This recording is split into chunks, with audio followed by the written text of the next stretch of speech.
বর্তমান যে মাস চলতেছে এটা হলো শাওয়াল মাস। কি মাস? শাওয়াল। এই মাসে বিশাল একটা অফার চলতেছে, ধামাকা অফার। কি?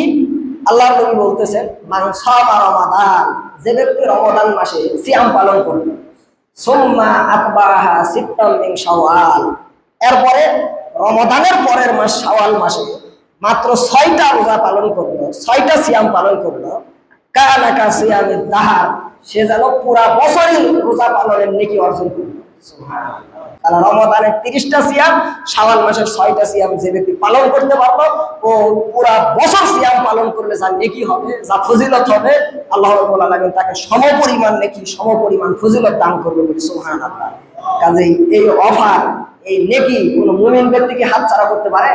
পারে না। কাজেই যারা শুরু করেছেন, আলহামদুলিল্লাহ, আমরা দোয়া করছি আল্লাহ আপনাদের সিয়ামকে কবুল করুন। আর যারা এখনো গরিমসি করতেছে, না এটা তো নফল, ফরজ তো আদায় হয়েছে, নফল নিয়ে এত বাড়াবাড়ি কেন? এই গতিতে যারা আছেন আপনারা বিশাল লসের ভিতরে আছেন। একটা মাসের সিয়াম যেহেতু আপনি থাকতে পারিছেন, আমার বিশ্বাস এই 6টা সিয়াম কষ্ট হলেও আপনি থাকতে পারবেন। অতএব নিজে থাকবেন, পরিবার পরিজনদেরকে এই 6টা সিয়াম রাখার প্রতি উদ্বুদ্ধ করবেন। আল্লাহ তৌফিক দিন, আমিন।